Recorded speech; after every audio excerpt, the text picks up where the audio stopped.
Why should anybody's view, other people's view, cloud our beliefs?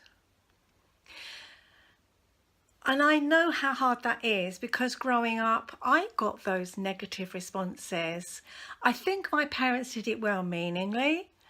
They wanted to protect me, but to be told that implicit, not explicitly, oh, you're never going to achieve that, you're never going to make that, or I don't think you should try that, means, well, it meant to me that then I believed that I wasn't going to manage it. I really got the feeling that I wasn't going to get there, that I really wasn't worthwhile. I got the school reports with could do better, needs to try harder. And that really made me feel even worse. There was no encouragement there as to how I could try harder or what I needed to do. It was just a damning response. And that left me feeling that I couldn't achieve anything I wanted to, because I really wasn't up to the task. That followed me then, because then I believed I wasn't able to achieve things. I believed that I didn't have those abilities. I can even recall my mother saying one day, well, you were born on a Saturday, and a Saturday's child has to work hard for their living. Can you imagine what that felt like? If only I'd been born on a Sunday, I would have been full of grace. Or any other day of the week. It was much nicer. I don't know if you know that rhyme, but it's Saturday's child. Wow. It made me feel pretty miserable, I can tell you. And yeah, okay, nothing comes easily, and I have no issues with hard work, but it was the way it was said. And I just feel that then we end up with that same story, that we repeat it. We repeat that story to ourselves. Have you ever found yourself saying, oh, I can't do that. Oh, I'll be rubbish at that.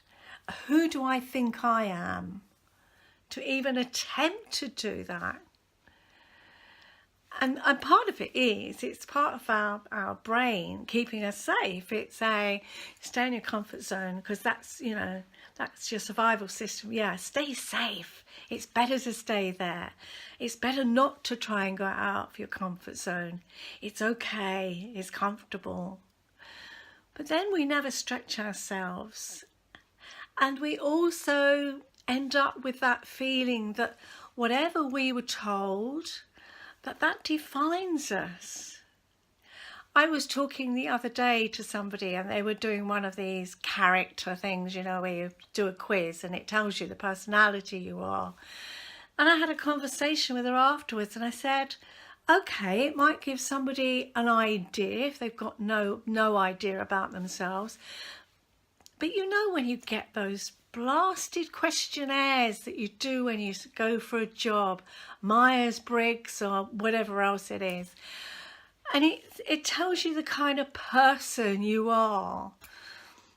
Like, well, okay, but you know, I tried that online questionnaire just out of fun, and they said pick the image that closely matches you, and half of them I going, well, actually none of them, so I'll just stick anything down. So how can that even be halfway accurate? And then when you're told you're not a team member, or you're an introvert, well, that means that you are in danger of never testing that. You're never going to challenge that, because that's what you're told. And worse than that, have you ever found yourself telling yourself, you stupid woman, oh, for goodness sake, why can't you do that right? Oh, you've done it again. You're telling yourself that you're stupid, that you, whatever it is, we don't need it, do we? And I see our brains like memory foam. Every time we give ourselves a negative message, it's like it's rubber stamped in there. Yep, there's another one, another negative rubber stamped into your head. And we end up believing it. We end up acting like it. We end up just being that person that we have been told we were when we were a child, maybe by a teacher, a parent. And then we follow an employer. Yeah, I had one of those as well. Well, what you think you are capable of and what you're really capable of are two different things. I didn't challenge him, but when I saw him next time, I wasn't working with him, and I'd achieved. I'd actually qualified as in accounting, so I could actually stick two fingers up at him. But it's all of those things, and maybe for me, I do challenge myself because there's that stubborn streak in me that says, well, actually, yeah, you know, I'm not going to fit that box. So I believe every one of us has got that within us. Every one of us has the abilities for that. So I'd beg you, stop rubber stamping your brain with those messages that you received, those negative messages, and start telling yourself that you are capable. Start believing it. And if you want some help, I'm more than happy to have a call with you. Just pick up the phone, just private message me. Let's chat about it.